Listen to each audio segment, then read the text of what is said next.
Voilà, voilà. Bonsoir donc tout le monde, bonsoir à vous qui êtes, présents en live pour cette petite conférence et bonsoir, bonjour, bon matin, bonne nuit à toutes celles et ceux qui regardent ce replay et j'aime bien toujours ce décalage temporel où je dis bonsoir à des gens qui sont en train de regarder ça, mais pas au moment où je suis en train de le dire. Voilà. Alors, je vais lancer la présentation.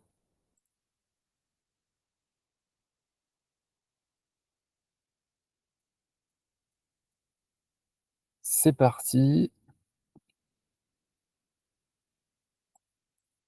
OK, donc en principe, vous voyez, la présentation visuelle. Donc, ce qui nous rassemble ce soir, c'est le sujet de la confiance. Hem, j'ai appelé ça «l'art de la confiance» et ça contient déjà quelque chose, ça contient l'idée que ça, ça se cultive et j'ai mis en sous-titre: «Une méthode pour cultiver le flow» et en même temps, il y a une sorte de petit paradoxe parce que la confiance, ça suppose qu'on laisse faire, mais l'art, ça suppose qu'on participe. Et en fait, il y a les 2 à la fois et c'est ça qu'on va voir ce soir.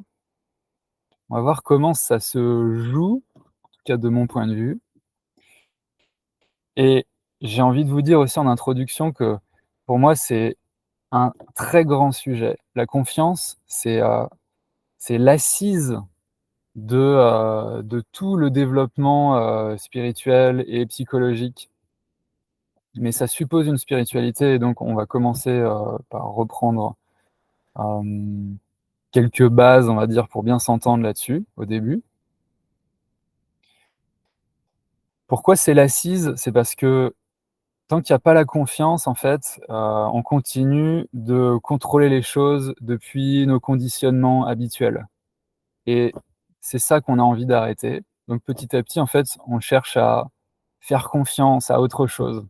Mais ça suppose certains paramètres et à force, moi, de marcher sur ce chemin-là, comme d'habitude, je marche et je me regarde marcher et je regarde ce qui fonctionne et ce qui fonctionne moins et bien sûr, j'écoute une foule de sources d'inspiration, aussi autour de moi, des maîtres spirituels et des guides et tout ça et mon esprit, spontanément, tire des principes, des piliers et donc ce que je vous livre ce soir, c'est une sorte de synthèse, de condensé de à quoi ça tient la confiance, de quoi on parle et comment on peut cultiver ça et on va aller jusque dans le détail pour qu'on sache quoi faire précisément dans le quotidien.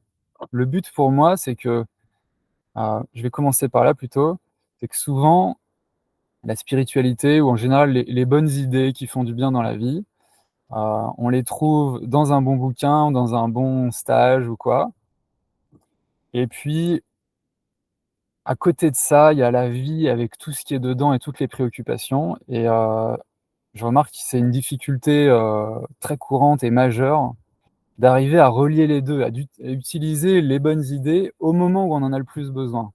Parce que dans ce moment-là, c'est là qu'il y a les émotions et on perd un peu on perd la clarté. Donc j'ai envie de développer une pédagogie qui fasse que ce soit le plus facile possible de se souvenir des clés qu'on a pu trouver. Voilà, ça c'est mon défi à moi et donc voilà, c'est ça.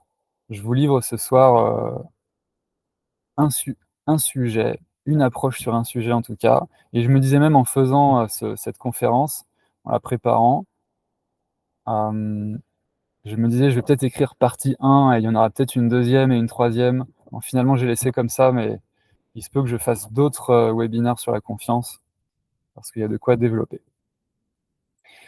Voilà, pour ceux qui m'ont pas encore vu, je me donne cet intitulé d'ingénieur de l'existence, parce que c'est ça qui m'intéresse, c'est de comprendre la structure de l'existence, comment la conscience en vient à faire l'expérience d'être une personne et de vivre des interactions dans un monde physique. C'est pas, l'idée pour moi, c'est de démystifier tout ça pour en comprendre la rationalité, presque la physicalité. Hem, voilà. et donc c'est une forme d'ingénierie et c'est une ingénierie de la structure de l'existence. OK, alors, première, voilà, entrée en matière avec, comme d'habitude, les questions qu'il me semble, auxquelles il me semble que je vais répondre. Faut-il tout faire soi-même sur le chemin? Ça me tient à cœur parce que j'ai l'impression quand je regarde autour de moi et quand je regarde moi-même que là d'où on vient, dans notre chemin de croissance, on a tendance à croire et à vivre la vie du coup comme si il fallait, vraiment porter les choses, gérer. Il faut qu'on s'occupe de la vie en fait. Il faut qu'on gagne notre vie, ça se fait pas tout seul. D'ailleurs, on l'a souvent entendu, ça va pas se faire tout seul. Donc faut-il tout faire soi-même? Peut-on trouver à la fois la détente et les résultats? C'est une autre manière de le dire. J'ai envie de me sentir bien, j'ai envie que mes besoins et mes désirs soient comblés dans ma vie, au moins un minimum, et en même temps, combien d'efforts faut-il faire pour que ça puisse avoir lieu?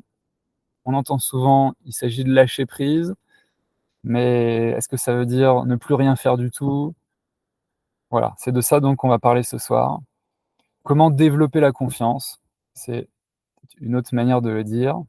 Même si je reviendrai sur cette idée-là, au cours de la présentation parce que, moi, il y a quelque chose là-dedans à clarifier. Voilà et je reprends cette phrase que j'ai déjà écrite plusieurs fois dans ces conférences: «Apprenons à marcher spirituellement».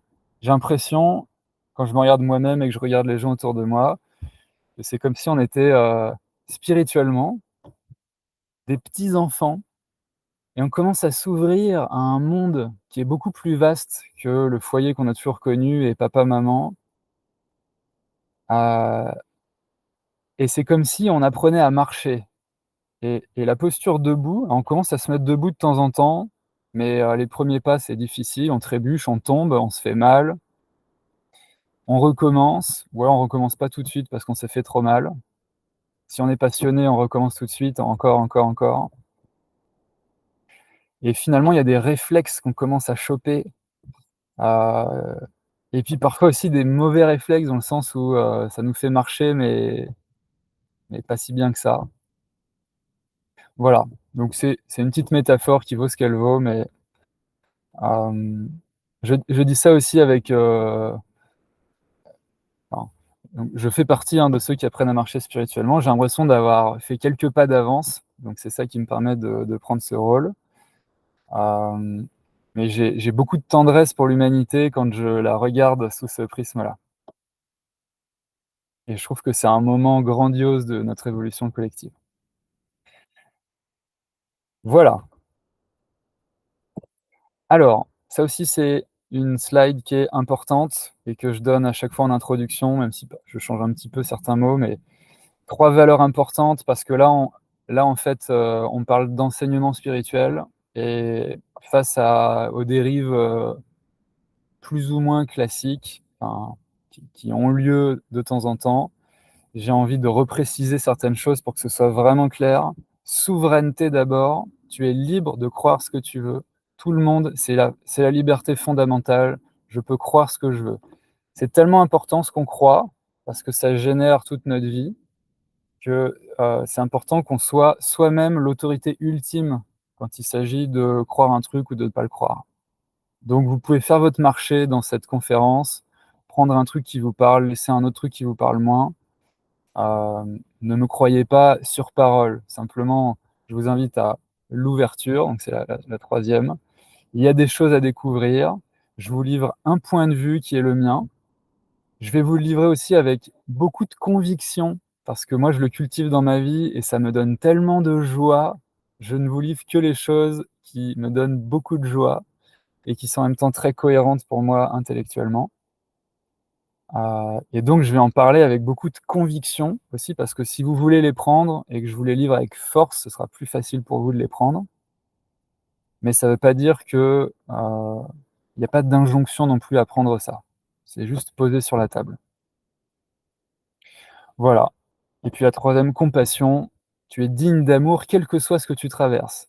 Quel que soit ce que tu crois, ce que tu traverses, ce que tu vis, comment tu réagis à ce que tu vis, tu es digne d'amour. J'ai mis cette ligne-là en particulier parce que j'ai fait des conférences sur, la souffrance et les croyances limitantes et des choses comme ça. Je sais que ça peut faire remonter, des émotions difficiles et donc j'ai envie de dire que ça, c'est un aspect qui est important pour moi. Ce soir, en principe, il devrait pas y avoir trop d'émotions difficiles, mais on ne sait jamais ce qui peut venir à la conscience. Voilà, c'est parti.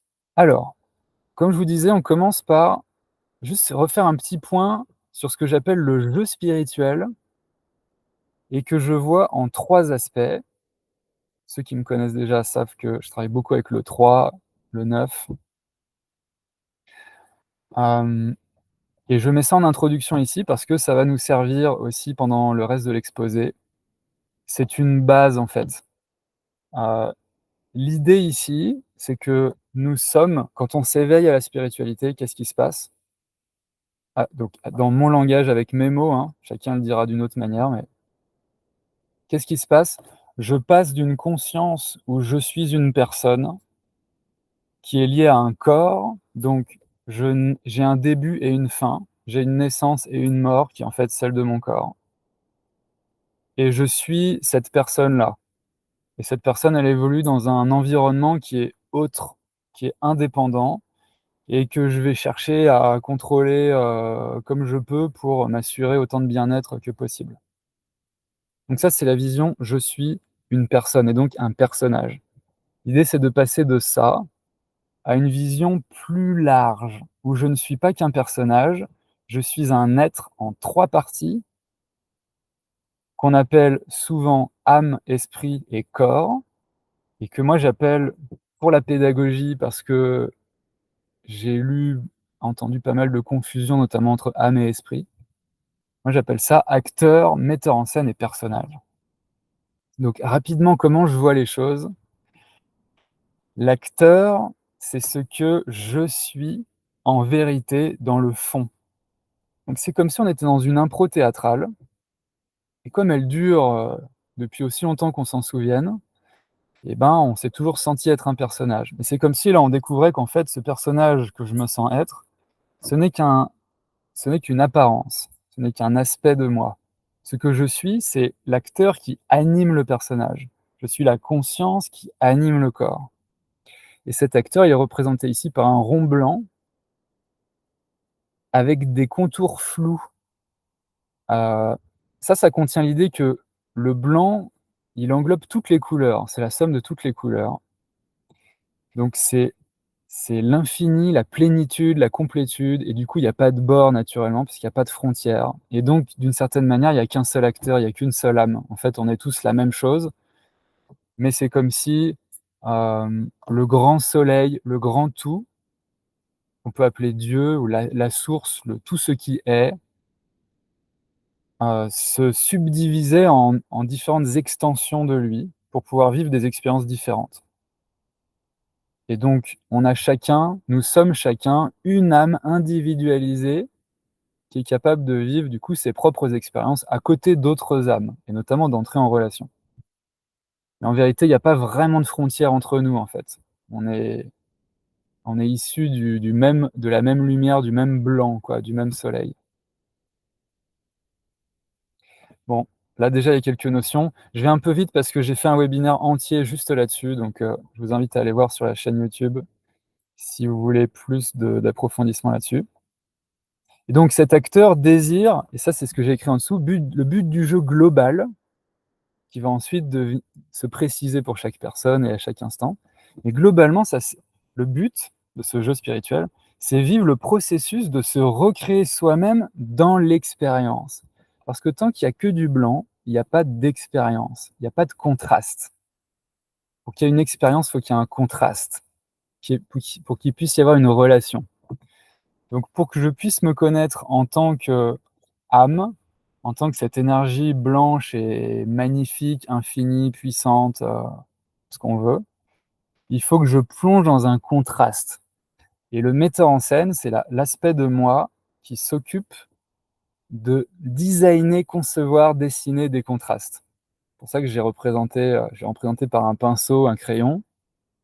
Et donc, c'est lui qui va façonner non seulement le personnage, donc en ajoutant du noir, une sorte de pochoir ici, en traçant du noir, ça fait ressortir une forme blanche qui permet du coup à l'acteur, l'âme, le blanc, de se connaître en tant que cette forme-là.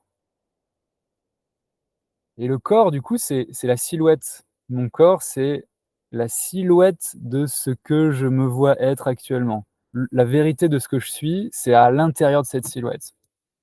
Et qui en même temps dépasse, hein, parce que c'est infini. Le metteur en scène, c'est aussi lui qui met en scène, donc qui constitue des scènes de vie. Alors, il fait pas tout non plus parce que le but, c'est de vivre une improvisation dans laquelle on a l'occasion, depuis le personnage, de recréer ce que nous sommes en tant qu'âme. Donc le but, c'est de faire évoluer le personnage depuis l'intérieur. En tant qu'acteur, on va faire évoluer notre personnage en partenariat avec le metteur en scène qui va s'ajuster à ce processus de création et va nous proposer différentes scènes qui vont constituer des miroirs et des occasions de créer des nouveaux personnages encore et encore, de faire évoluer le personnage.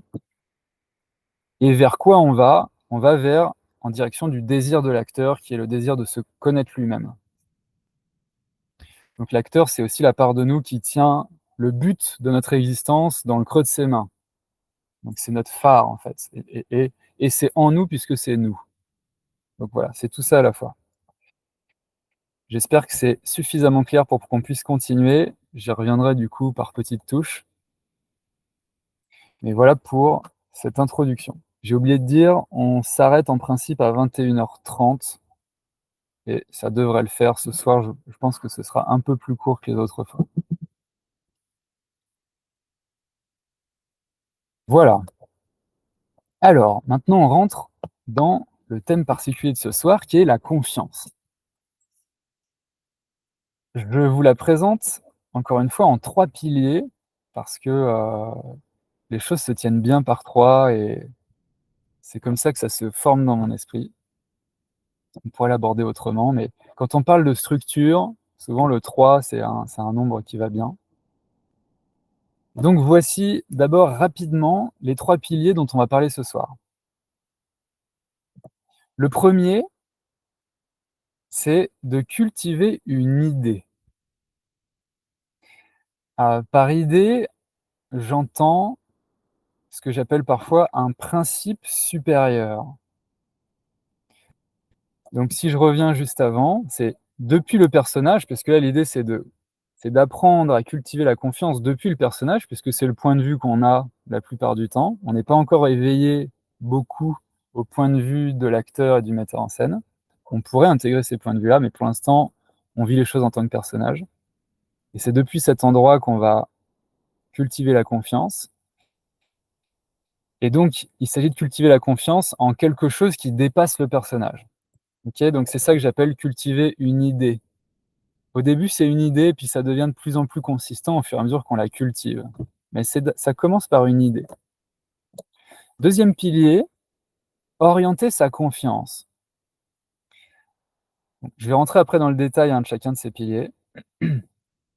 Ce deuxième pilier, il nous dit, oriente ta confiance vers cette idée que tu cultives. Vous allez voir comment tout ça se tient, hein. Je cultive une idée supérieure et j'oriente ma confiance dans différents aspects de ma vie. Je confie ces différents aspects à cette idée-là. Et troisième pilier, je me laisse surprendre. Et j'ai choisi ces mots-là parce que pour moi, ils contiennent plusieurs choses. Je rentrerai dans le détail tout à l'heure. Mais il y a l'idée que à cet endroit, on vient goûter comment ça se passe. Quand j'oriente ma confiance sur cette idée que je cultive, qu'est-ce qui se passe? Quelque chose de nouveau a lieu. Parce que j'oriente ma confiance sur quelque chose et c'est pas ce que je fais dans l'ordinaire. Dans l'ordinaire, c'est mes conditionnements qui agissent. Donc là, on a les 3 piliers. Vous voyez déjà, j'imagine, comment ils se tiennent ensemble. Et donc plus je vais dire quand même, quelques mots là-dessus. Plus j'oriente ma confiance vers cette idée, plus je me laisse surprendre et plus je vois ce qui se passe et plus ça me plaît et plus ça fait grandir en moi encore un peu mieux, encore un peu plus cette idée-là, la précision de cette idée, plus ça devient vivant cette idée dans mon esprit, plus j'ai envie d'orienter ma confiance vers cette idée et plus je suis surpris du résultat, et émerveillé du résultat et plus ça cultive l'idée. Donc là, on a une spirale et laissez-moi vous dire, ça peut aller très, très loin en termes d'émerveillement. C'est du moins l'expérience que j'en fais. Même si ça commence timidement, mais déjà c'est moi je me souviens des premiers instants où je faisais ça, c'était déjà succulent. Déjà de me dire: «Waouh, ah ouais, ça c'est possible, ça fait des choses». Je commence à sentir quelque chose et puis, en fait chaque étape de ce chemin-là est grandiose et merveilleux à goûter. OK, je bois de l'eau.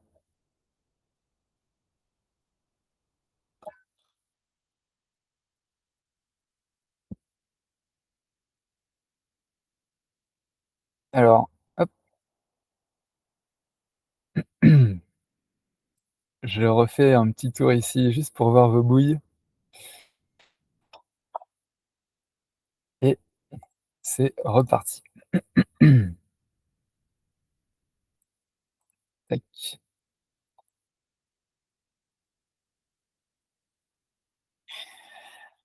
Alors, maintenant on va rentrer un peu plus dans le détail de qu'est-ce qu'il s'agit de faire dans chacun de ces 3 piliers et concrètement, en fait? Concrètement, comment on peut travailler à ces 3 piliers, de sorte qu'on fasse grandir cette spirale dont je viens de parler? J'ai voulu commencer par vous donner quelques exemples de pratiques, juste pour qu'on se mette un peu dans le bain. Parce que parfois, quand on y rentre de manière intuitive, sans avoir plus d'informations, ça peut faire aussi des belles choses et ça peut permettre de le sentir déjà. Donc là, je vous ai mis quelques exemples de comment moi, en tout cas, je pratique ce truc-là. D'ailleurs, c'est pas quelque chose que j'ai trouvé chez quelqu'un d'autre, là, ce que je vous livre ce soir, sinon je vous l'aurais dit. Hem, mais c'est cohérent à pas mal de choses que j'ai entendues, mais c'est une sorte de jeu que j'ai trouvé moi-même. Donc l'idée, c'est de confier quelque chose à une idée. Mais une idée qui devient plus qu'une idée du coup. Donc si on parle de relaxation par exemple, on pourrait se dire: «Je confie ma respiration à la paix» et je vous propose de le faire là tout de suite. Juste vous dire: laissez-vous surprendre par l'expérience de confier vos poumons et votre respiration tout entière, le diaphragme, imaginez que la paix c'est quelqu'un et vous lui confiez votre respiration. Là, cette partie-là de votre corps et de votre organisme, vous lui confiez, c'est plus vous qui respirez, c'est la paix qui respire. Et juste ressentez ce qui se passe. Quel goût ça a? Est-ce que c'est différent de d'habitude? Surtout ça. Et si c'est différent, comment est-ce que c'est différent?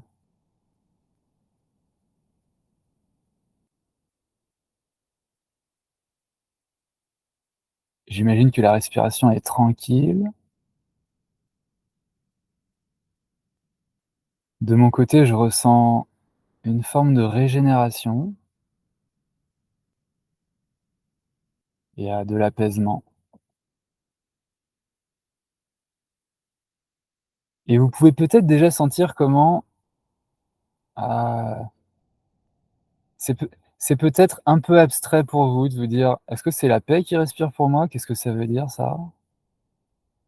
Est-ce que c'est pas juste mon système nerveux qui respire comme d'habitude, qui fait respirer mon corps en tout cas? Est-ce que c'est pas moi qui contrôle en fait, au moment où je me regarde respirer?» Probablement que oui, on n'est pas très expérimenté encore dans cet art, mais il est possible d'aller loin dans cette confiance et de vraiment avoir l'impression que c'est pas nous qui faisons les choses, quoi. Vous avez peut-être déjà ce sentiment-là. Si on va voir un petit peu des autres thématiques que je vous ai mises ici, j'ai appelé mise à jour l'idée de justement, comme je disais, le but, c'est de faire progresser notre personnage de version de soi en version de soi, jusqu'à quelque chose qui est plus accompli et qui ressemble au désir de l'acteur qu'on a en tant qu'acteur. Donc cette mise à jour-là, moi, quand je vois une réaction de ma part ou un aspect de mon personnage qui n'est pas pleinement à mon goût, je me dis: «Ah, ça, c'est un truc à mettre à jour». Comme si dans mon système, dans mon code source, dans le code source de mon personnage, il y a une mise à jour à faire, comme un logiciel, à mettre à jour. Et ce que je fais spontanément, c'est de confier du coup mon personnage à mon metteur en scène. Parce que lui, c'est lui qui est designé, il est fait lui pour concevoir les choses. C'est le c'est le grand programmateur. Donc je lui confie mon personnage, je pense là, je réfléchis plus et je lui dis: «Fais-moi les mises à jour, s'il te plaît». Et là, je sens des petits trucs un peu dans le fond, c'est plus ou moins consistant, mais je sais que quelque chose a lieu. On peut se dire: «Je confie mon mental à l'esprit supérieur», si c'est des mots qui vous parlent plus. Ça veut dire la même chose pour moi. On pourrait dire aussi: «Je confie ce conflit à l'amour». Si je suis dans un conflit, dire: «Qu'est-ce qui se passe dans ce conflit?» De mon côté en tout cas, si je le confie à l'amour, probablement que j'aurai une attitude différente. Ça, c'est des choses que vous êtes invités à essayer. La danse, ça je pratique ça depuis plusieurs années maintenant, seul ou dans un groupe avec une personne qui guide. C'est magnifique. Vraiment pour travailler ce dont on parle ce soir, c'est, ce que j'ai trouvé de plus puissant. Je confie mon corps à la musique. Ce n'est plus moi qui danse. Ça suppose de ne pas avoir peur d'être ridicule et ça, c'est une grande partie de la confiance. Je laisse la musique faire danser mon corps et je me laisse surprendre. Très, très puissant aussi ça. Puissant dans le sens où c'est plus facile à sentir que, je confie mon personnage à mon metteur en scène, en tout cas d'après moi. Et puis si vous faites des soins, des massages, avec les mains, vous pouvez dire: «Je confie mes mains à la santé et je laisse mes mains faire, ce qu'elles ont envie de faire dans ce cadre-là». Ce que la santé veut faire avec mes mains, la santé, l'harmonie, la vitalité. Donc ça peut engendrer une sorte de massage intuitif. Donc moi je pratique un peu ça aussi et je suis toujours aussi émerveillé du résultat. Et la personne qui est sous mes mains aussi, en général est, émerveillée aussi de ce qui se passe.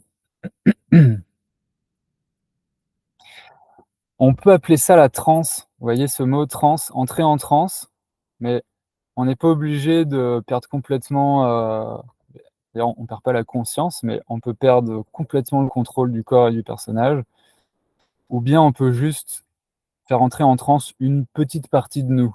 En fait, on a complètement le choix là-dedans. Mais l'idée de transe, c'est vraiment celle-là, c'est ce dont on parle ce soir.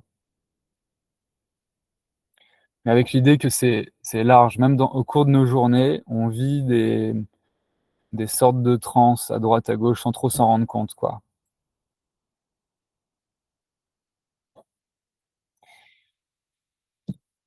OK, premier pilier, cultiver une idée. Donc là, on va rentrer un peu dans le détail. Qu'est-ce que ça veut dire cultiver une idée? De quel genre d'idée on parle? Et comment on le vit? Alors, je vous ai mis des exemples. Tout ce que j'ai écrit dans cette police-là, là, c'est des exemples. Donc moi, le truc le plus classique pour moi, c'est le metteur en scène, parce que c'est un langage qui me parle bien. L'idée, c'est qu'il faut que ça vous parle. Donc, heu, je vais vous le montrer dans la diapo d'après. Pour l'instant, on regarde des exemples. Ça peut être mon metteur en scène, l'esprit supérieur, mon âme, Dieu. Si jamais ça a une consistance pour vous et que ça a une consistance positive, un sentiment positif, alors ça fait l'affaire. Dieu, l'amour, l'univers, quand on dit, «Je demande à l'univers», bah, voilà, c'est ça qu'on fait du coup. On confie un aspect de notre vie à l'univers. Mon futur accompli, ça c'est une idée aussi qui peut être intéressante. Je confie cette situation à la version de moi qui vit dans 20 ans et comme le temps n'existe pas vraiment, on est connecté à dans toutes les dimensions dans lesquelles on existe et du coup, on peut toucher comme ça des ressources. Il y a un film qui parle de ça merveilleusement bien, j'aime beaucoup, c'est Everything Everywhere All at Once. Everything Everywhere All at Once. Sur comment on peut profiter de nos compétences sur les réalités parallèles, différentes versions de nous dans d'autres réalités parallèles. Peut-être que c'est nouveau pour vous, cette idée de réalité parallèle, et peut-être que vous y croyez pas, parce que vous pouvez laisser passer. Pour moi, ça fait partie de la structure de l'existence et je peux plus faire sans ça maintenant. Donc ça, c'est une idée. Mon ange gardien, c'est aussi un classique. Euh, d'un... Donc, vous pourriez vous dire, c'est plus qu'une idée, c'est quelqu'un. Mais oui, en fait. Mais ça commence par naître en tant qu'idée dans l'esprit. Et puis quand on la cultive et quand on discute avec, on travaille avec, elle prend de la consistance. Et ça devient un ami, en fait. Ça devient un ami. Mais j'en parle en tant qu'idée parce que c'est d'abord comme ça que ça vient. Ensuite, il peut y avoir des choses plus spécifiques. Là, c'est des choses assez larges, surtout les deux premières lignes. Là, plus spécifiquement, selon les besoins, du coup, si je suis malade, ben, l'idée que je veux cultiver, ça peut être la santé, à laquelle je veux me confier. La clarté, si je suis dans la confusion. Le pardon, si je suis dans le jugement et la rancœur. Et puis encore plus spécifiquement, on pourrait utiliser des archétypes. Donc là, je vous ai mis le bleu, le feu, le 8, mais n'importe quel archétype peut aussi fonctionner, dans le sens où ça dépasse le personnage. Et vous pouvez lui demander quelque chose. Comment faire? Donc précisément, je vois ça en deux grandes étapes. Comment on cultive une idée? D'abord, on rencontre l'idée et après, on la fait grandir. Donc la rencontre d'une idée, euh, ça peut se faire, là, encore une fois, je vous mets des exemples, mais il pourrait y en avoir d'autres, à travers des livres spirituels. Je dis spirituels parce que justement, là, on parle d'esprit, on parle d'élever une idée qui nous dépasse, quelque chose qui nous dépasse. Donc c'est d'ordre spirituel. On peut regarder des vidéos, euh, donc d'ordre spirituel aussi. On peut écouter l'inspiration à l'intérieur et on peut sentir quelque chose, une idée qui naît à l'intérieur. Ou bien on peut participer à des stages, des retraites, des webinaires. Donc comme ce que vous faites ce soir, ça vous fait rencontrer des idées supérieures. Là, je vous livre des idées qui peuvent fonctionner dans le cadre euh, de cette méthode de développement de la confiance, d'utilisation de la confiance, on pourrait dire. Voilà, moi je continue de lire, donc ça fait des années et c'est ma vocation et ma passion de lire des livres, d'écouter des vidéos et c'est surtout ces deux choses-là et l'inspiration. Euh, et du coup, de temps en temps, je touche une nouvelle idée, mais globalement, en fait, ça vient conforter des idées qui sont déjà bien consistantes dans mon esprit. Donc, ça vient en fait faire ce deuxième point qui est dialoguer avec cette idée sans faire une amie, construire de la consistance autour d'elle. C'est vraiment quelque chose auquel on peut consacrer du temps et ça a beaucoup d'impact. Donc on peut le faire sous forme de dialogue intérieur, donc juste intérieurement. C'est ce qu'on pourrait appeler la prière en fait, hein, différentes manières de prier, mais dire tiens, donc, quelle que soit l'idée que vous aurez choisie, mettons que c'est mon ange gardien, je m'adresse à lui, je lui raconte ma journée, je lui demande ce qu'il en pense. Euh, et vous allez vous dire, c'est un dialogue un peu particulier parce qu'on n'entend pas forcément des réponses comme quelqu'un qui nous parlerait avec un corps physique. C'est vrai, mais il peut y avoir vraiment une forme de dialogue consistant qui s'installe, notamment à travers les synchronicités. Donc, si vous questionnez, vous confiez des choses à cette idée-là, vous allez voir des réponses, vous allez peut-être entendre des réponses. Il y a des gens qui entendent une phrase ou qui voient une image, c'est possible aussi. mais vous allez peut-être juste, acheter du pain le lendemain et puis, la boulangère, va vous dire une phrase, comme ça, sans se rendre compte de ce que ça a fait en vous et paf, ça va venir répondre à votre question, quoi. Donc ça peut ce dialogue, il se fait, c'est beaucoup plus large qu'un dialogue humain, hein.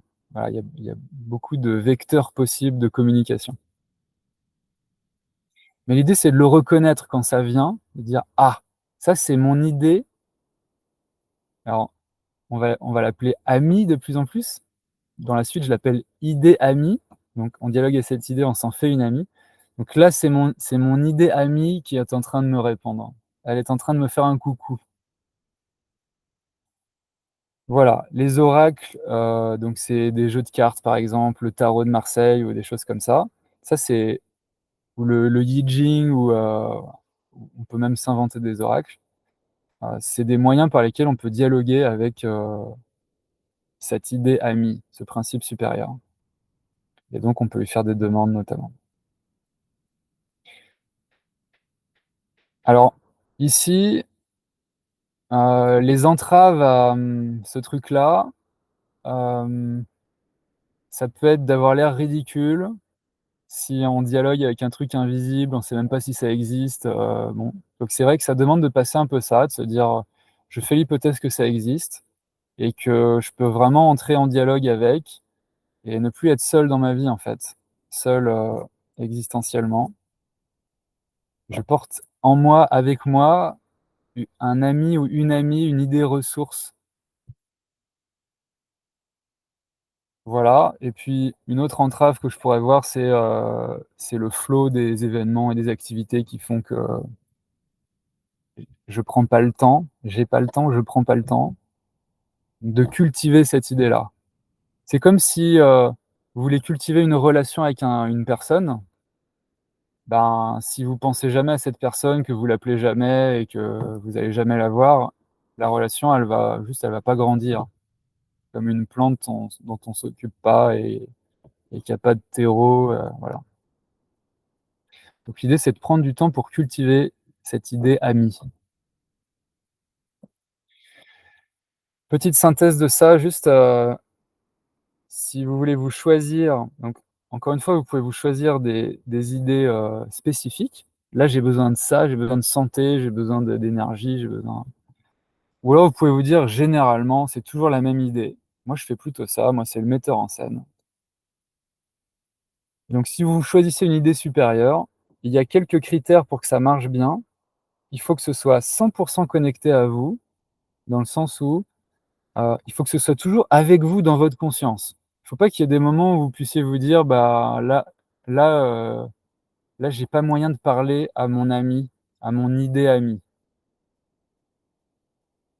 Ce qui est le cas des personnes d'ailleurs, hein. Donc, heu, on ne peut pas cultiver ce genre de confiance avec une autre personne.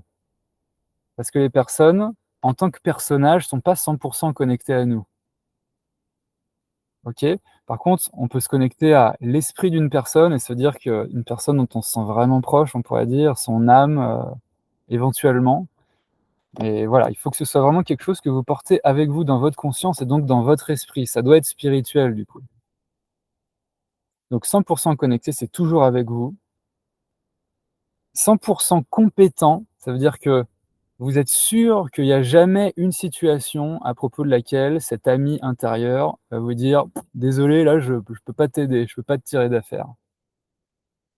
Parce que sinon, et bah, la confiance, elle est entravée. Vous allez vous dire, «J'ai confiance en cet ami intérieur, mais là, ça sert à rien, elle est pas compétente là».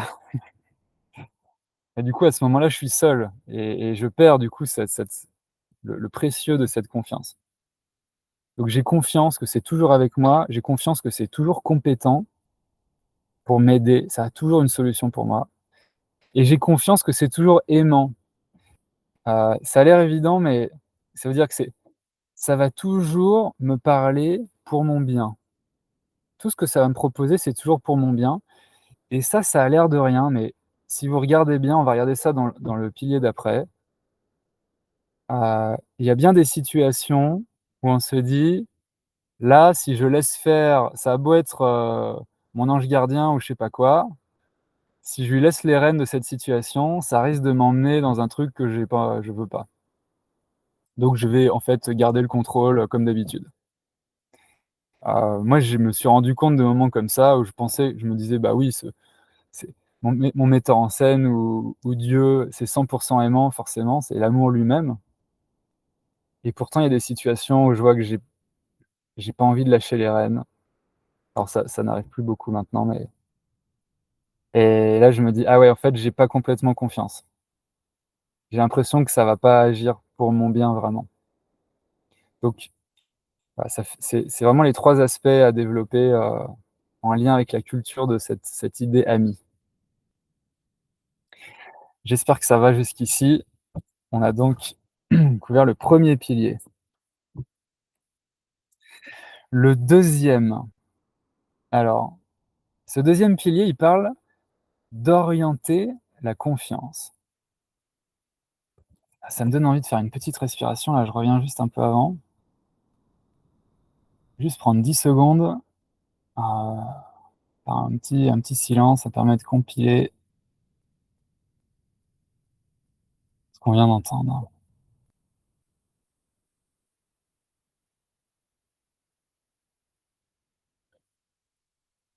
Et j'entends un moustique qui est peut-être 100 compétent, mais pas 100 aimant à mon égard. Du moins, c'est la vision que je m'en fais. Je préférais qu'il se connecte pas à moi, d'ailleurs.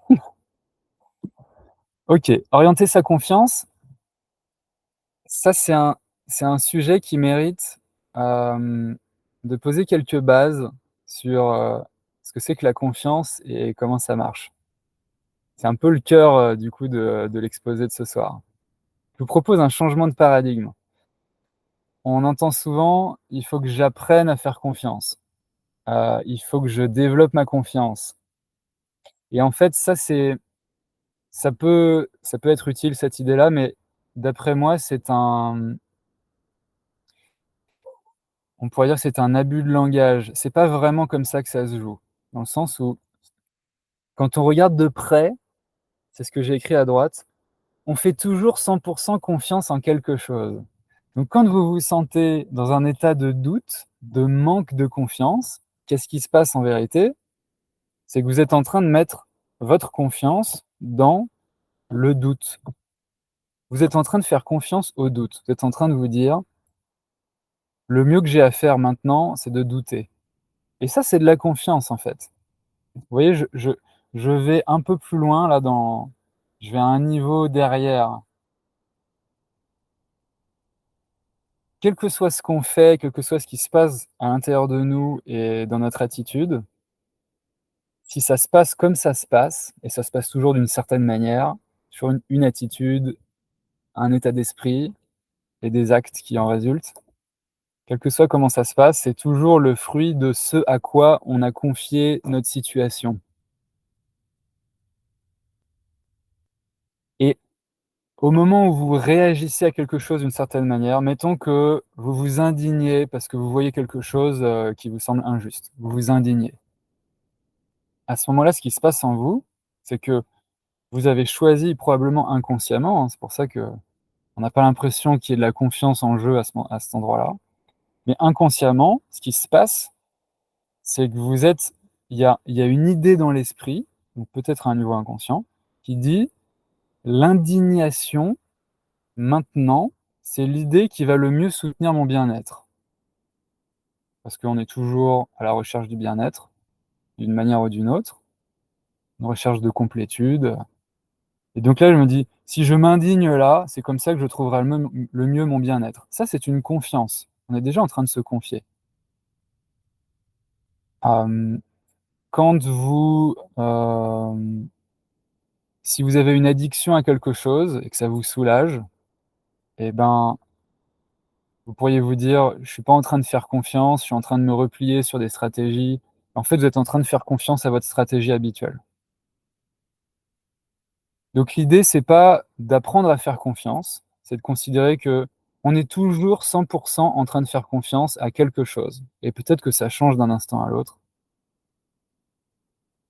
y compris parfois au doute et à l'expérience de manquer de confiance.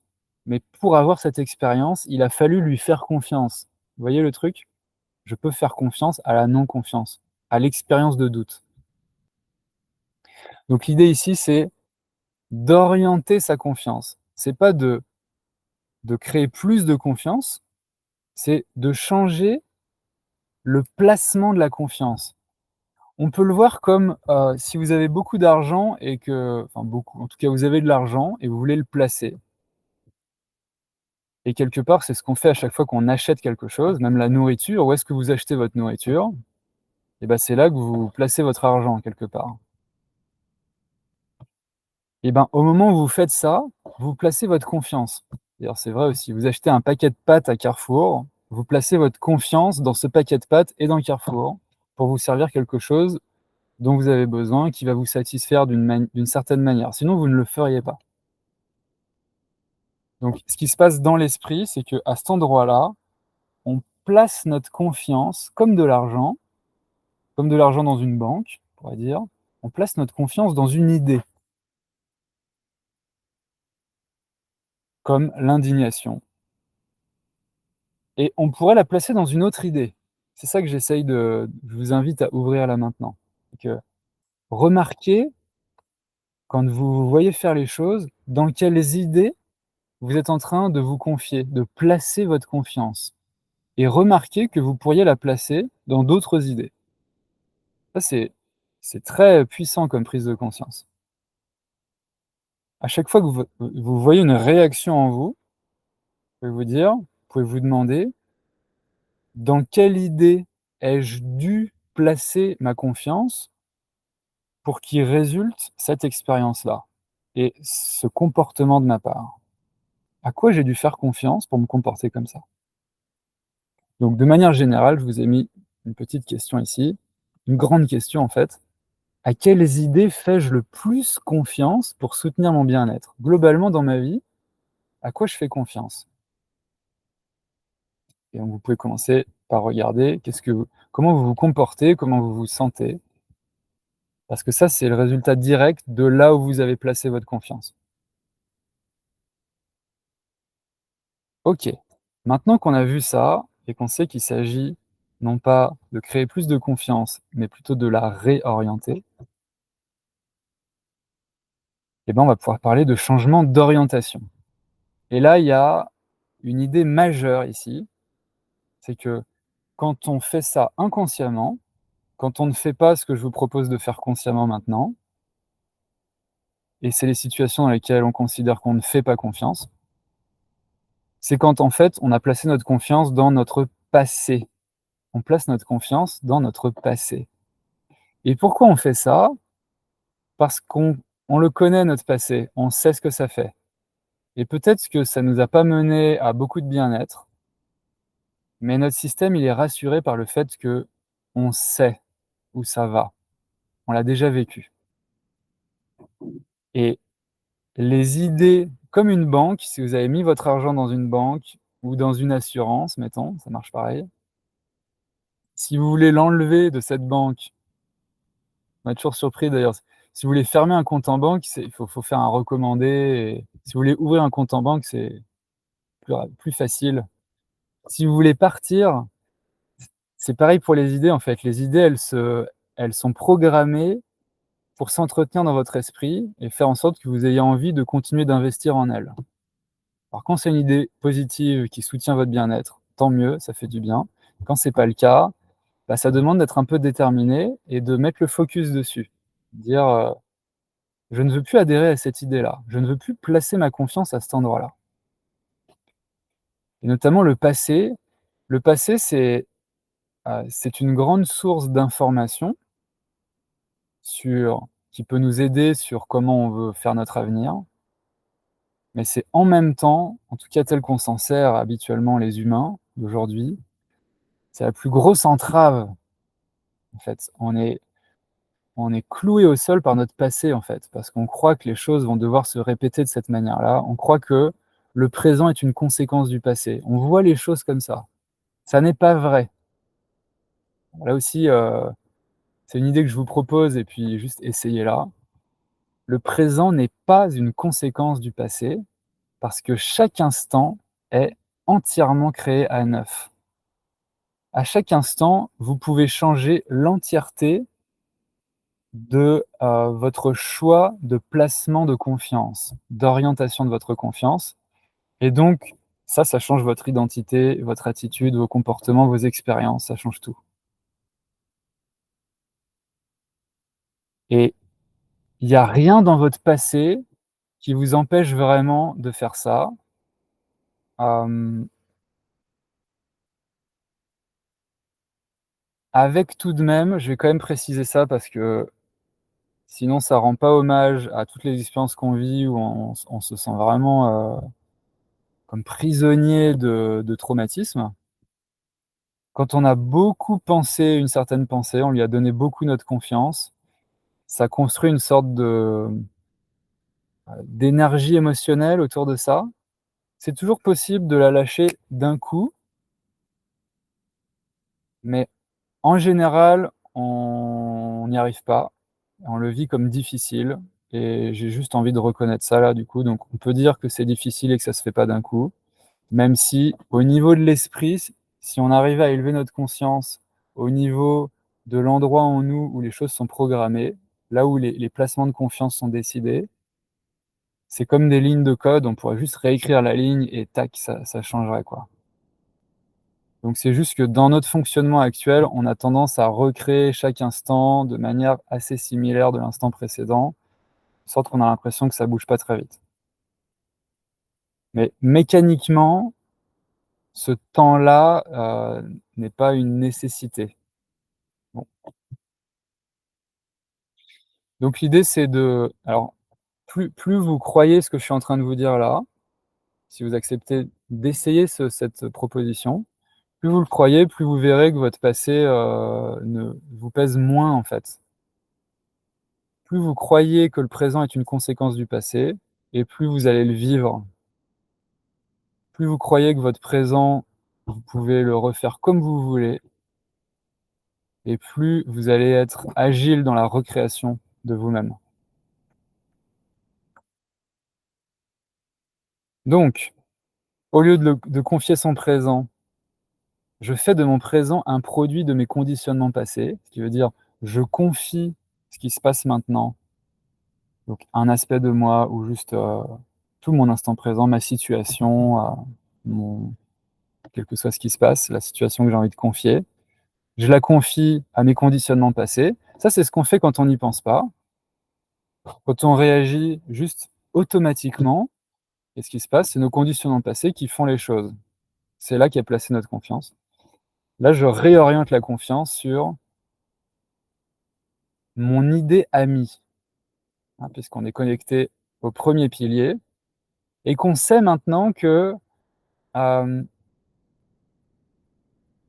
on n'a pas besoin de porter notre existence avec nos petits bras, en s'appuyant sur toute l'expérience passée. Ça, c'est le paradigme dans lequel on est quand on croit qu'on est uniquement une personne. Je reviens au début là. Quand on découvre qu'on est à la fois acteur, personnage et metteur en scène, on se dit: «Ah OK, le personnage, il est pas tout seul. Il peut se connecter à quelque chose de supérieur qui a, j'allais dire, beaucoup plus de compétences, mais en fait, c'est qui a toutes les compétences. En termes de guidance, le personnage, nous, on a l'habitude de diriger notre vie à partir du personnage, mais il est vraiment pas fait pour ça. Si vous regardez bien, on n'a aucune idée de ce qui va se passer dans un instant. Donc on passe notre temps à faire des choix, anticiper des trucs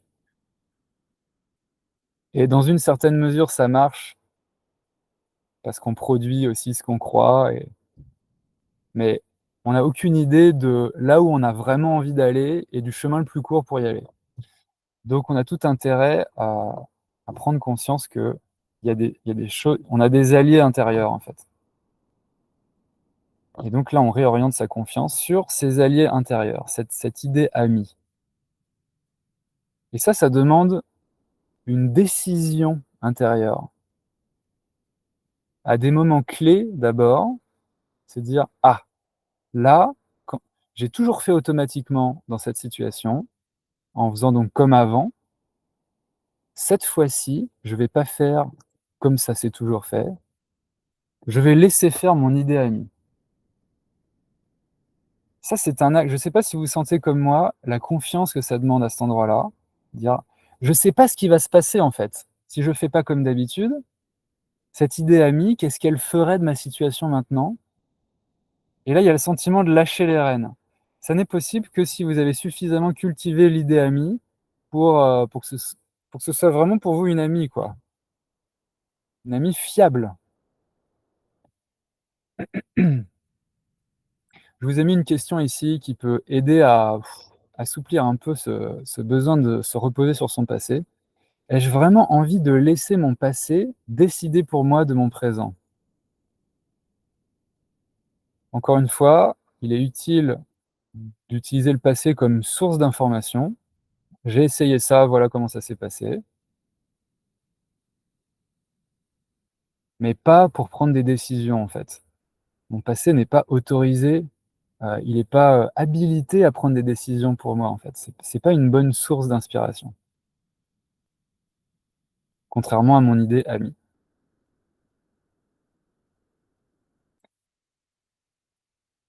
OK, et donc comment faire un peu plus spécifiquement? Donc je vous disais, on peut repérer, donc ce serait le premier point, repérer une zone de tension dans sa vie. Donc ça, c'est un truc que je vous propose pour commencer à cultiver, ce truc-là, cette méthode-là. Prenez des moments où vous avez besoin d'aide, en fait. Donc sous la forme d'une douleur physique, une réaction inappropriée. Quand je dis inappropriée, c'est que vous n'aimez pas cette réaction-là, pas forcément que la société ne l'aime pas, c'est que ça ne vous convient pas. Vous vous voyez surréagir à quelque chose, vous vous dites: «Mais pourquoi j'ai réagi comme ça?» Donc c'est une zone de tension, en fait. Une addiction, une phobie, un schéma répétitif, voilà. Un aspect de votre vie, heu, qui n'est pas pleinement satisfaisant, et cette zone-là, et ben, au moment où elle se pointe dans votre quotidien, arrêtez-vous et confiez-la. Et concrètement, ça veut dire quoi confier? Ça veut dire: «Je donne les commandes de mon corps». Pourquoi je lis ça au corps ici? Hop, je fais un petit retour là. C'est que habituellement, les conditionnements du passé, en fait, c'est comment le personnage a vécu. Le personnage, il a une idée de son passé, lui, il est lié au passé, le personnage. On sait qui on est en tant que personnage parce qu'on regarde notre histoire. Et ça, c'est lié au corps. En fait, c'est l'histoire de notre corps, par où notre corps est passé. OK? Euh, et du coup, ce personnage, il est identifié au corps. Et donc, quand on confie notre corps, symboliquement, depuis le personnage, ça revient à se dire: «Je me confie moi-même puisque je suis identifié au corps». Vous voyez ce que je veux dire? Donc quand vous confiez votre corps à votre idée amie, vous lui confiez votre vie depuis la perspective du personnage. Donc là, je vais vous proposer un petit exercice. Heu, alors je vais vous parler déjà de cette image que je vous ai mise ici, et c'est quelque chose que moi je pratique. J'ai beaucoup été sujet aux angines, depuis tout petit, et je crois que c'est comme ça, en fait, d'ailleurs, que j'ai développé cette idée de confiance, comme je suis en train de la présenter. Au moment où je commence à sentir les petits picotements du début de l'angine, il y a un truc caractéristique, je me dis: «Ah, ça veut dire que demain je suis malade».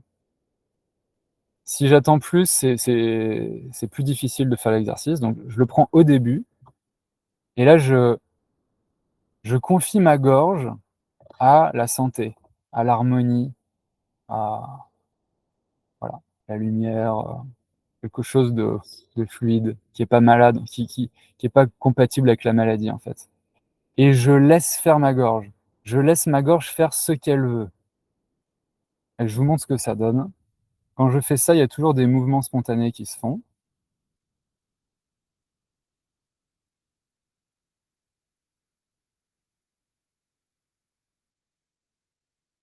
En fait, ça fait des petites vagues, et puis parfois ça s'arrête, et puis ça reprend. Ça suppose que je suis je suis concentré sur cette région-là et je la confie, comme si je laisse le contrôle des muscles à autre chose que ma volonté habituelle. Alors, du coup et alors, pour finir sur cette histoire, je me suis rendu compte que de nombreuses fois, j'ai arrêté l'angine à ce moment-là. Le lendemain, j'étais pas malade. Donc, alors, à chaque fois qu'on donne des des conseils de santé en spiritualité, il faut toujours faire des gros warnings pour dire: «Ah, attention, il faut aller voir des médecins si vous êtes malade». Donc, faites ce que vous pensez approprié quand vous êtes malade. Je suis pas en train de dire: «Faut faire ci ou ça». Par contre, je suis en train de dire: «Ça a un réel pouvoir». La conscience et la confiance et la spiritualité, pour la vitalité du corps, forcément, ça a un impact et c'est aussi ça qui est intéressant et moi, je l'ai constaté clairement. J'ai de nombreuses fois, je suis pas rentré dans l'angine parce que j'ai fait ça peut-être, 3-4 fois dans la journée, quoi. Donc vous voyez si ça marche pour vous. L'expérience que je vous propose maintenant, c'est votre main. Donc je vous propose de regarder votre main. J'imagine que depuis le début, vous avez pensé déjà à votre idée supérieure, votre idée amie. Sinon, choisissez une idée amie. Même si vous l'avez jamais cultivée, vous pouvez quand même essayer un premier coup, hein, il y a une première rencontre possible. Et dites-vous: «Je donne le contrôle des muscles de cette main à cette idée amie en moi». Comme c'est en moi, ça peut très bien prendre le contrôle de ma main. Et là, vous laissez faire et vous voyez ce qui se passe.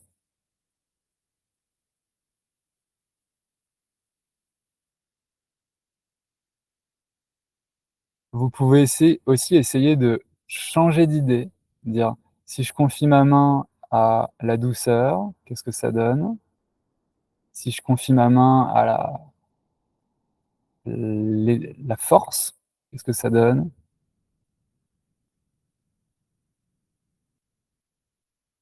Moi, je la confie à mon metteur en scène, là.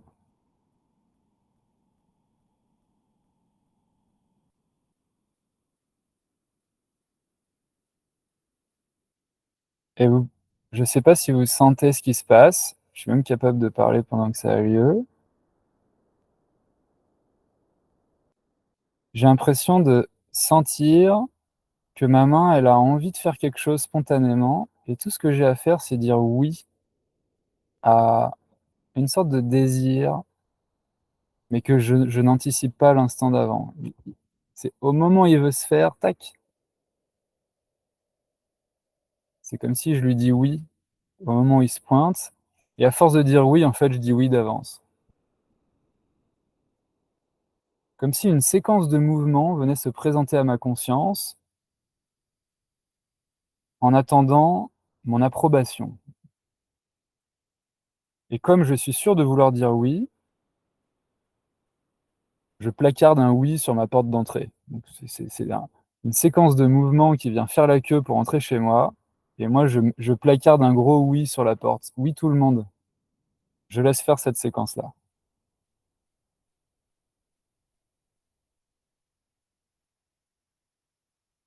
Je sais pas pourquoi je fais ces mouvements, mais c'est ça qui vient et ça j'aime bien la sensation en tout cas. Vous me direz ce que ça crée pour vous. Voilà pour ça et donc forcément à force d'en parler, les 3 piliers se tiennent tellement ensemble qu'on a déjà couvert un peu le troisième, mais on va quand même rentrer dedans un peu plus maintenant. Qu'est-ce qui se passe dans cet exercice? Donc là, au moment où on fait ça là, donc cultiver l'idée, ça se fait, un peu un travail de fond. Ensuite, orienter sa confiance, c'est en particulier les moments où on a besoin d'aide. En tout cas, on peut commencer là. Ensuite, on peut confier, même les moments qui vont bien, hein. Pas je quand j'ai préparé cette, soirée-là, j'ai confié mon esprit à mon metteur en scène. Je lui ai dit: «Écris le webinaire pour moi, en fait». Donc ce que vous voyez là, c'est je ne sais pas à quel point j'ai laissé faire, bon, c'est en bonne partie du coup, probablement écrit par mon metteur en scène, qui est connecté à tous les metteurs en scène. Donc c'était un moment qui était pas tendu, c'était un moment joyeux, voilà. Je reviens sur l'exemple de la main, comme symbole en fait d'un moment de confiance. Je vois que ça demande de rester focus. Alors j'ai pu quand même parler en même temps, mais il y avait toujours une part de ma conscience qui était dans ma main quand même. C'est comme si je sors complètement de là, je suis pas sûr que mon idée amie, elle puisse avoir les rênes si elle peut pas aller dans cette zone de moi à travers ma conscience de personnage. Donc rester focus et là il y a un équilibre à trouver parce que ce focus, il doit pas être contrôlant. Il doit en même temps laisser faire et là, il y a une gymnastique à trouver qui peut être délicate. Alors je vous ai mis une image là d'énergie et de mouvement, c'est incontrôlé en fait. C'est-à-dire que quand vous laissez faire, potentiellement votre corps, il va se mettre à faire n'importe quoi, vous savez pas en fait. Donc au début, on le fait timidement, on peut confier un petit peu et avoir un certain degré de contrôle. Moi, j'ai essayé aussi de faire bouger ce curseur. Je confie ma main à 20%, puis à 30%, à 40%. Vous pouvez essayer comme ça des choses, voir ce que ça donne. Euh, En tout cas, ce que vous acceptez de confier, eh ben, ça fait des trucs à votre insu. Enfin, pas à votre insu parce que vous êtes dedans, vous le voyez, vous le ressentez. Donc, c'est pas le bon mot, mais c'est de manière inattendue. Et ça vient de challenger la confiance, comme je l'ai dit tout à l'heure. Et les deux ensemble, ça produit. Moi, l'image que j'ai, c'est comme si je m'installais dans un transat intérieur. Donc, je suis bien là, et je profite de la situation en me disant, c'est pas moi qui fais en fait. C'est même pas moi qui fais bouger mon corps, qui le fait respirer. C'est pas moi qui gère ma vie. Repos, repos. Qu'est-ce que c'est bon ça? Mais ça suppose la confiance et ça cultive la confiance. Et plus il y a confiance, plus ça se fait, et plus ça se fait, plus je vois que je peux faire confiance. Parce que quand je confie ma vie à mon idée amie, si c'est vraiment une belle idée supérieure, comme celle qu'on a vue, hein, bah, j'ai vraiment raison de lui confier ma vie. Parce qu'elle va gérer ma vie bien mieux que moi, en fait. Essayez, vous verrez le résultat. Donc goûter l'expérience, c'est juste, je m'installe dans mon fauteuil intérieur. Je m'installe dans mon fauteuil intérieur et je suis comme au cinéma et même Futuroscope avec les sièges qui bougent et tout. C'est-à-dire, il y a non seulement l'image, mais il y a aussi les sensations, les émotions. Et je goûte le spectacle. Vraiment comme au cinéma, quoi. Donc ça, c'est une posture à cultiver dans ce troisième pilier, qui est de se laisser surprendre.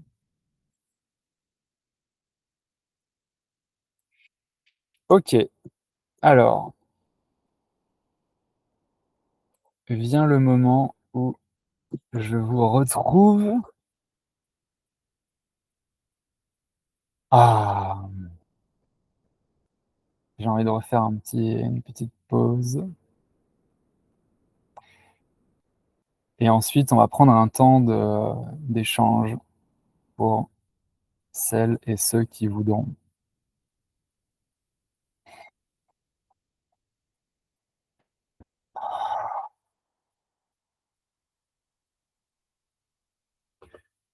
Ok, alors je me fais quand même piquer par les moustiques. Est-ce que quelqu'un a quelque chose à partager, notamment l'expérience avec la main ou une question ou quelque chose? Voilà, la parole est à vous. Vous pouvez lever la main ou juste prendre la parole.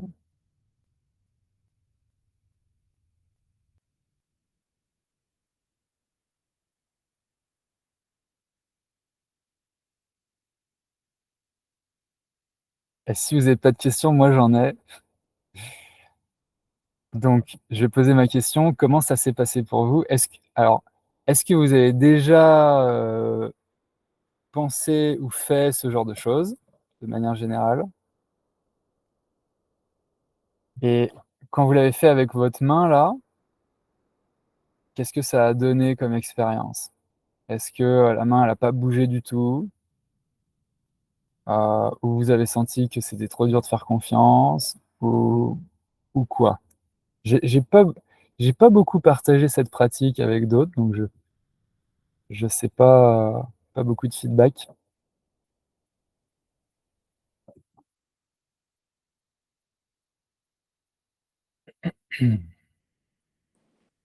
Je veux bien partager. Oui, merci. Moi, ma main, elle est partie. Au début, elle a été sage. Elle s'est, elle a Ça essayé veut dire d'écouter quoi, un sage? peu, tu vois, mais à un moment, elle s'est excitée. Elle a fait ce qu'elle avait envie. Alors, je Ouais. ne sais pas de qui, hein, tout ça, mais elle est partie dans tous les sens, ce qui me reconnecte à une énergie que j'ai connue à un moment, que j'ai pas forcément tout le temps cherché à développer. Euh, et clairement, on n'est plus complètement ici et maintenant, on est un peu connecté là-haut, on ne sait pas trop à quel niveau, et c'était assez fun. Ok, cool. Voilà, petit partage. Merci. Euh, alors, il y a une part là que j'ai envie sur laquelle je veux rebondir, c'est on ne sait pas vraiment à quoi on est connecté. Euh, et c'est vrai, ça peut se faire comme ça, en fait. Je sais pas trop ce qui fait bouger ma main.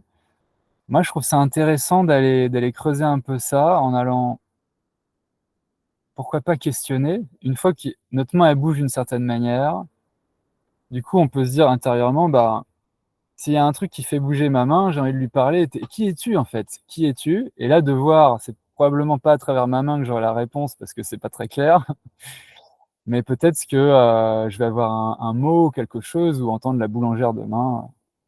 Et ça peut permettre d'approfondir la relation à cette idée amie, cette énergie, comme tu le dis. Ok. Euh, j'ai vu des mains qui se lèvent, mais je sais plus dans quel ordre. Je vous laisse. Alors, peut-être que vous leviez la main pour essayer aussi. Oui, Véronique. Oui, moi, ce qui m'a beaucoup touchée, c'est quand tu as dit, en fait, on mettait toujours la confiance quelque part, même si c'est dans la non-confiance. Donc Hmm. ça, c'est vraiment une piste que je vais explorer, de savoir où je mets ma confiance, même quand j'ai l'impression de ne pas avoir confiance. Hmm. Donc ça, c'est vraiment quelque chose, entre autres.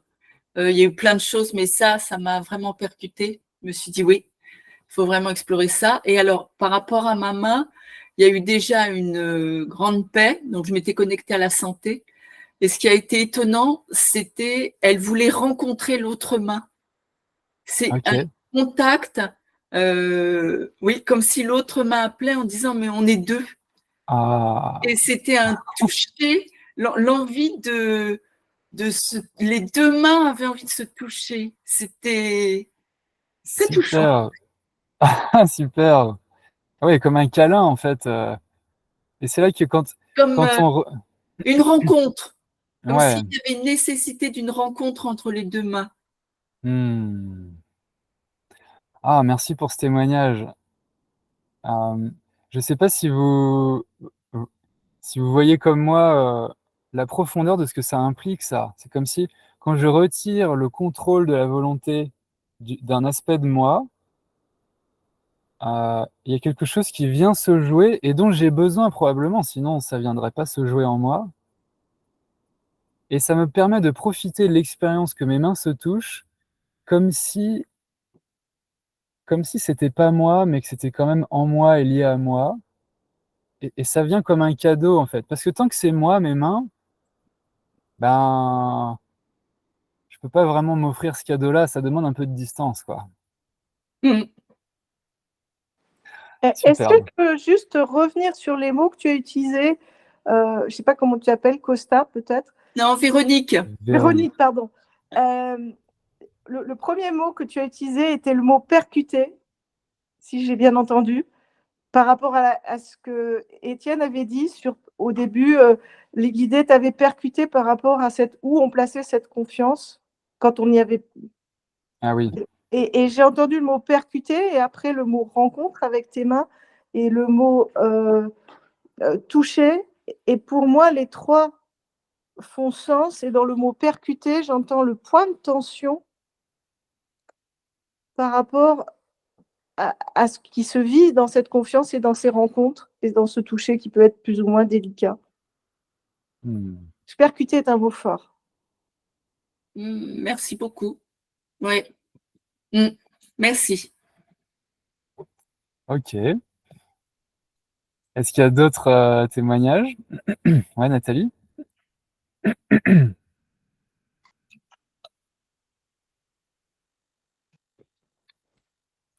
Alors moi, je rebondis par rapport à ce que tu évoquais sur ton mal de gorge. Quand tu remets ta confiance à ta santé, voilà, le libellé, je ne sais plus comment tu l'as dit, Ouais. ça résonne en moi parce que moi, je pratique ça depuis pas mal de temps, à savoir d'être déjà dans une démarche de gratitude vis-à-vis de mon corps. Pour le bien-être qu'il m'apporte et cette santé qui me confère chaque instant. Et donc, je prends soin de moi et je dialogue avec mon corps régulièrement pour oui, le remercier pour ce qui me permet d'être et d'expérimenter chaque instant.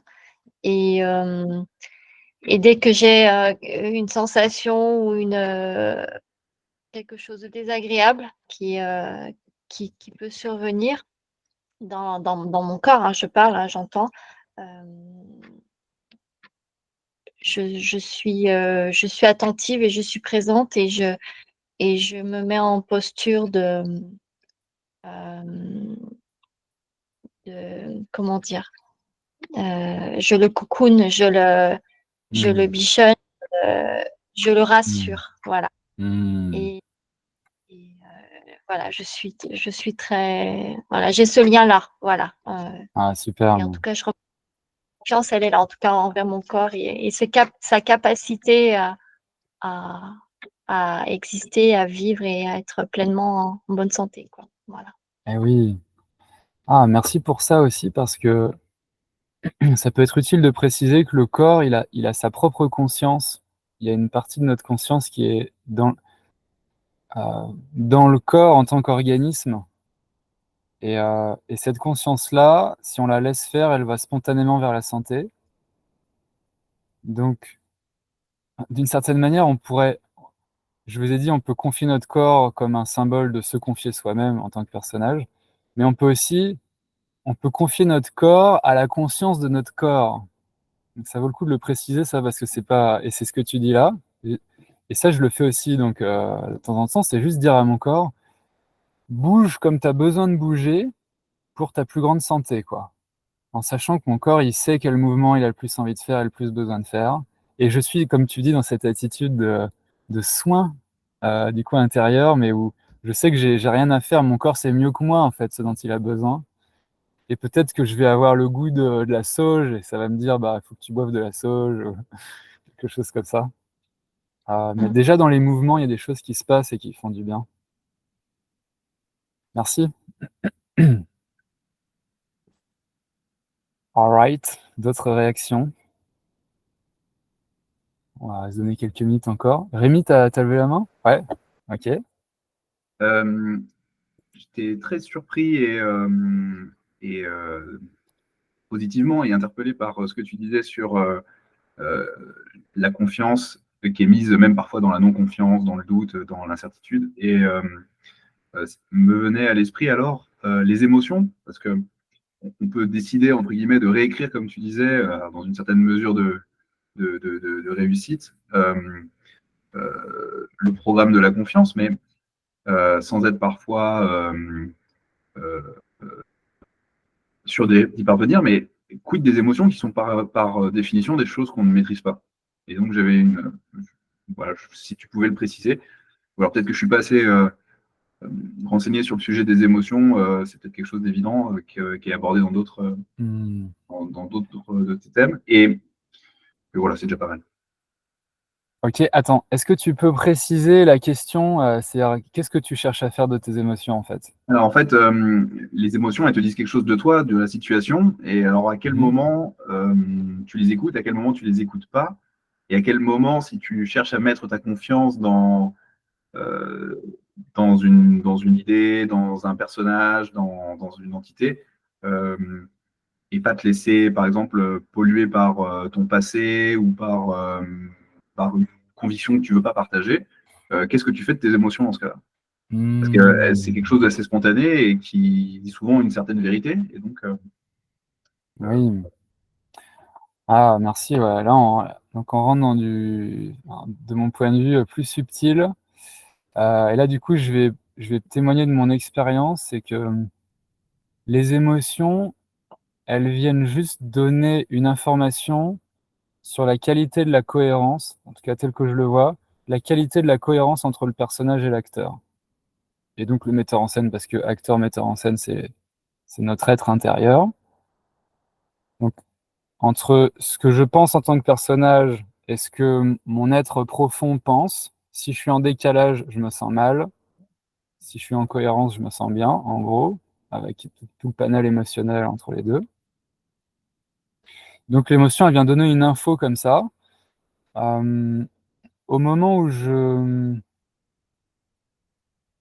Alors, dans les expériences que j'ai faites où je confie une tension à, mettons, mon metteur en scène, eh ben, je vois qu'il y a des transformations qui ont lieu en moi, qui génèrent des détentes émotionnelles. Parce que quand on crée des transformations dans le personnage, il y a comme des kystes émotionnels liés à certaines formes qui vont se défaire, se décharger. Et du coup, dans le pilier 3 où je suis dans mon transat intérieur, je vais sentir passer des vibrations émotionnelles. Et du coup, bah, l'idée, c'est juste de voir et de laisser faire, comme d'habitude, quoi. Si au moment où l'émotion vient, je veux pas qu'elle soit là, bah, là, ça stoppe la confiance. Et du coup, mon metteur en scène n'a plus la main dessus. Donc, est-ce que ça répond à ta question? ça précise, ça répond pas à la question directement, mais ça précise l'univers Ouais, de ta pensée. Où est-ce que tu mets les émotions là-dedans? ouais.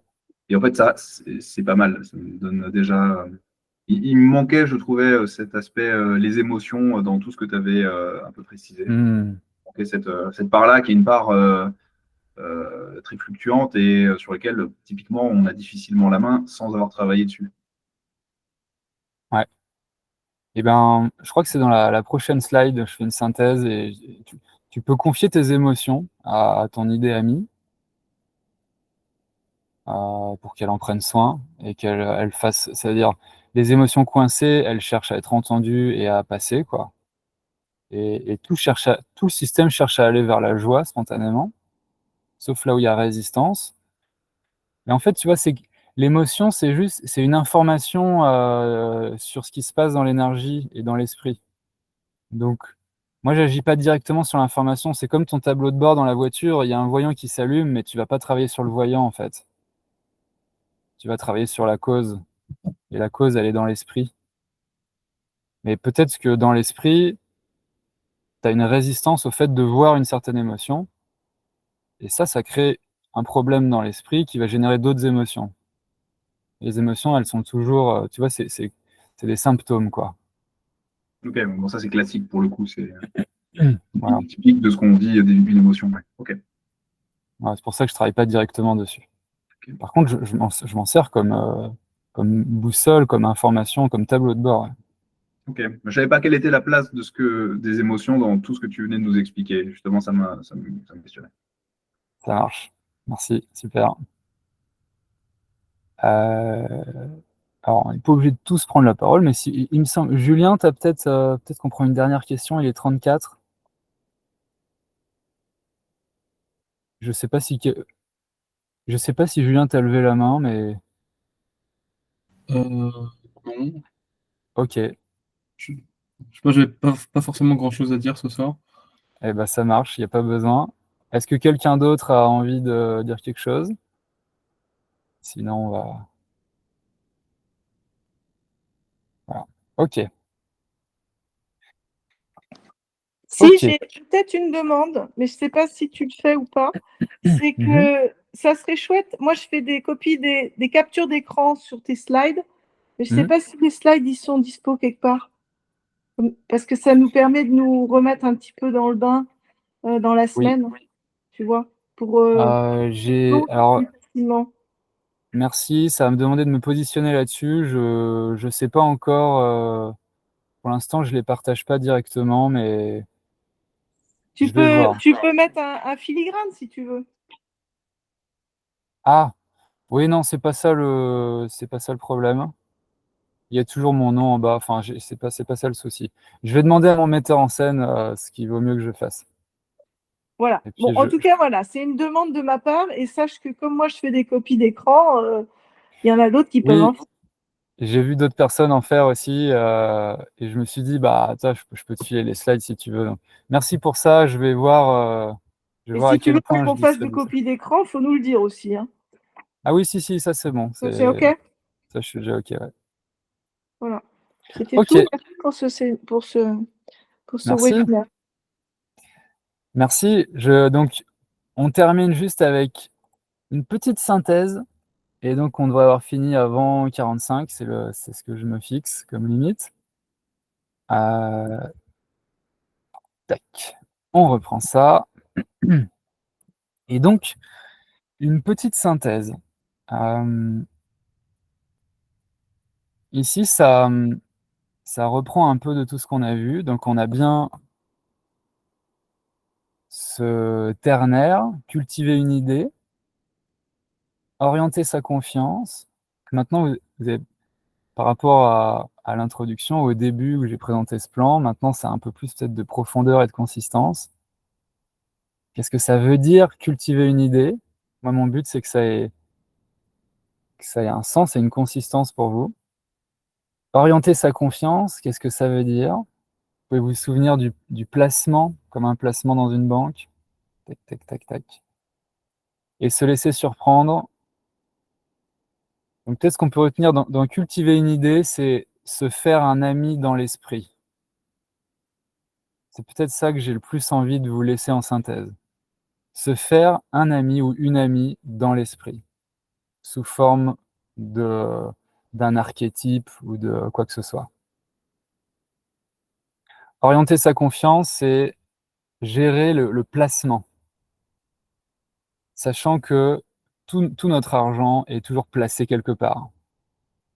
Et c'est vrai pour l'argent aussi d'ailleurs, hein. Il y en a un peu dans le porte-monnaie, et puis il y en a sur tel compte en banque, tel autre compte en banque, une assurance, un truc, un bien immobilier. Donc là, c'est pareil, c'est toujours placé quelque part. Donc où est-ce que je veux le placer? Le but, c'est d'investir sa confiance dans notre ami dans l'esprit. Et de le faire notamment ponctuellement en s'installant dans le transat intérieur, le fauteuil intérieur, pour juste kiffer l'expérience et se laisser surprendre. L'idée de surprise est importante, parce que quand vous vous dites je me laisse surprendre, vous vous mettez dans l'état d'esprit que quelque chose d'inattendu va se passer.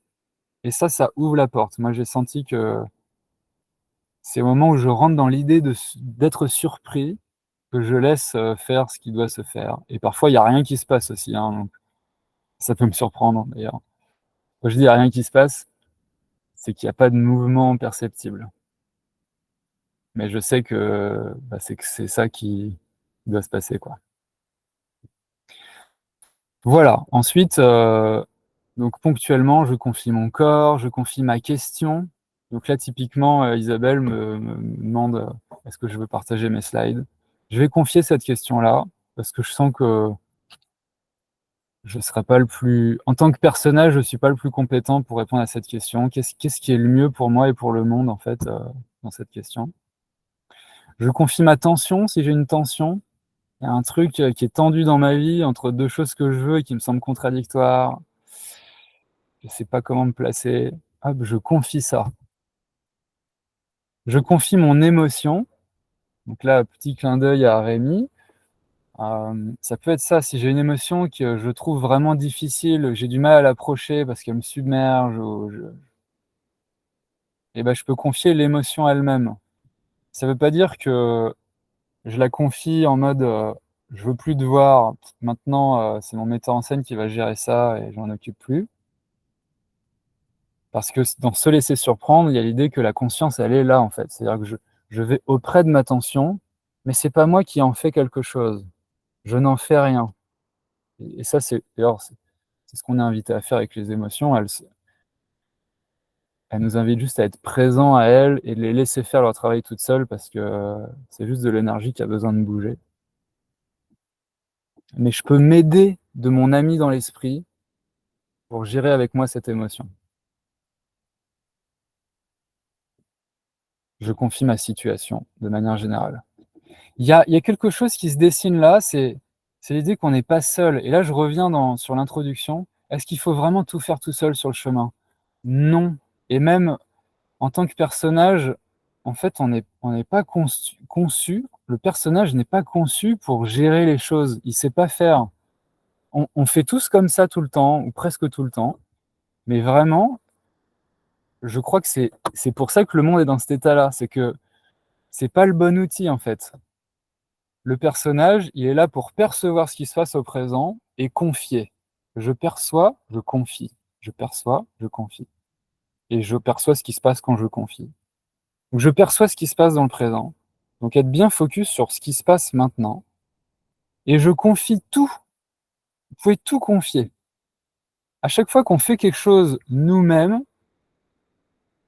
c'est-à-dire qu'on s'appuie sur nos conditionnements passés, on entretient en nous l'idée que c'est à nous de faire survivre notre vie et de soutenir l'existence. C'est fatigant ça, et c'est pas vrai. Donc vraiment, je vous encourage à tout confier et à voir ce qui se passe.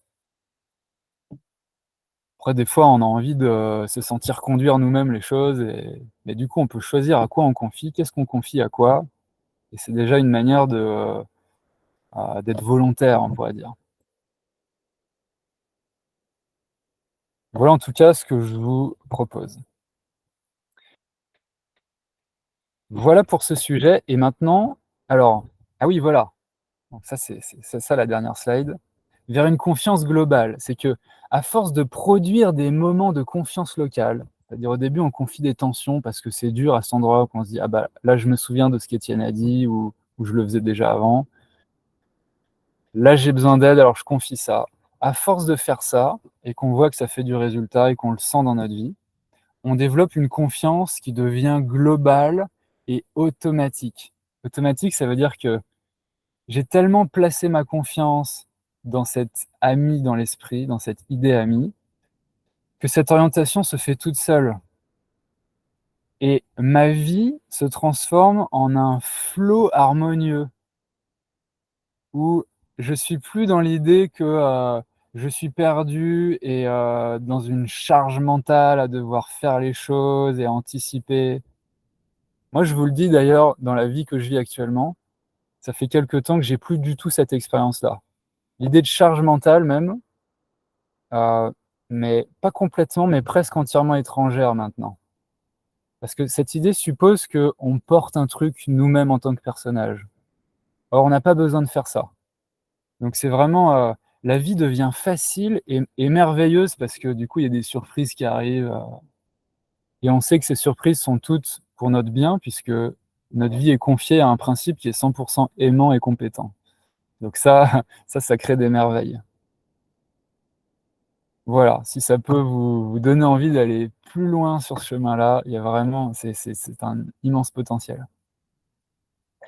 Voilà, et maintenant, voici, donc si vous aimez ce genre de contenu, si vous aimez mon énergie, les idées, les messages que je transmets, il y a 2 offres qui sont complémentaires et que je vous propose. À gauche, ici, c'est l'idée d'une communauté en ligne. Donc, c'est payant, il y a un abonnement de 36 € par mois avec une semaine gratuite. Il y a une plateforme avec différents espaces, et puis surtout, il y a des gens, en fait, qui se retrouvent régulièrement lors de ces webinaires, et puis on a des rencontres de communauté en visio aussi régulièrement, tous les 15 jours. Et ça nous permet d'échanger sur ce qu'on traverse dans notre vie, de travailler des intentions en commun, et puis de se soutenir mutuellement, de poser nos questions. Donc si ça vous intéresse de donner un peu plus de consistance dans votre vie à ce chemin de croissance, eh ben, c'est une possibilité. Vous pouvez rejoindre ça. L'autre offre, c'est quelque chose de plus ponctuel, profond, transformatif. C'est un coaching qui s'adresse à des gens qui se sentent dans une phase de passage de cap. C'est le moment où vous vous dites, là, j'ai envie de changer de chapitre dans ma vie. Et moi, je suis particulièrement taillé pour ça. Mon personnage, Étienne Gigant, et mon âme derrière lui, mon acteur, euh, mon esprit est taillé pour aider des personnes à passer ce genre de cap. Du coup, j'ai construit un coaching qui est orienté sur cette intention, qui se fait sur 3 mois. Sur ces 3 mois, il y a 6 séances, donc c'est environ 2 semaines entre 2 séances. C'est quand même flexible, hein, ça, mais c'est en gros pour donner un ordre d'idée du cadre. Et il y a un suivi continu via WhatsApp ou autre entre des séances où donc, quand vous vivez un truc, vous avez besoin de le déposer, bah, je suis disponible, je réponds en général dans les 24 heures. Et ça permet, moi je vous aide en fait à aller voir à quel endroit dans votre esprit il y a une faille que vous n'arrivez pas à voir parce que vous êtes trop à l'intérieur et qu'il y a des écrans de fumée. Et moi de l'extérieur, je vous aide à discerner les endroits où il y a une croyance qui vous limite, il y a un truc qui glisse. Voilà. Et j'utilise bien sûr tous les systèmes que je présente dans ces webinaires. Ils sont là avec moi derrière. Parfois j'en parle, parfois pas, quand c'est pertinent. Et d'autres outils que je ne présente pas encore en webinaire, que je ne vais peut-être pas faire. Mais j'ai un petit panel d'outils pour ça. Et si vous voulez essayer une petite séance avec moi, je vous propose ce truc. Il y a un test en ligne. Donc, si vous allez sur uniliance.fr, vous allez retrouver tout ça, et notamment le test en ligne. Ça dure 10 minutes, 10-15 minutes en général. Et ensuite, vous prenez rendez-vous directement dans mon agenda et on fait une séance ensemble de 45 minutes où on débriefe le résultat. Et en fait, c'est un test de personnalité basé sur l'énéagramme, mais en 3 dimensions. On regarde votre personnalité sous 3 aspects avec le prisme de l'énéagramme. Et en général, ça donne des résultats, même si c'est un tout petit test, c'est une très belle entrée en matière et ça vous permet de sentir si vous voulez continuer ensuite sur le coaching et ou sur la communauté en ligne.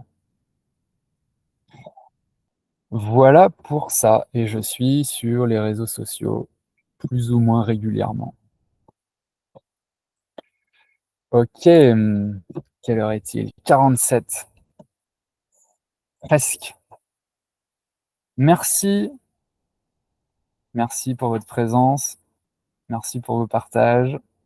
Merci d'exister tout court. Moi, ma gratitude, elle va jusque-là, en fait. Je vous remercie d'exister, qui nous donne l'occasion d'échanger sous cette forme et sous d'autres formes. Dans cette grande famille humaine qui est en train de, petit à petit, de faire son chemin et, de mon point de vue, de s'éveiller. Rendez-vous pour ceux qui veulent dans 15 jours, toujours le jeudi à 20 h. Et le prochain webinaire sera en partenariat avec Julien, ici présent, et ce sera une petite introduction à un modèle qui s'appelle la spirale dynamique. Et donc là, c'est pas quelque chose qu'on a inventé. Du coup, on vous fera une petite intro. Julien est aussi spécialiste. Donc. Voilà, et il y a toujours les infos sur mon site web du prochain webinaire avec le lien, si ça vous intéresse. N'hésitez pas à me contacter aussi s'il y a d'autres questions ou des choses suite à ce webinaire, ça m'intéresse d'avoir des échos. Et voilà. Merci à vous. Bonne soirée, bonne nuit, selon ce que vous allez faire maintenant. Et à bientôt. Merci. Merci beaucoup. Merci. Merci Au revoir les Étienne. amis. Et à bientôt. Oui. Bonsoir. À bientôt. Bonsoir. Bonsoir, bonsoir. Hmm.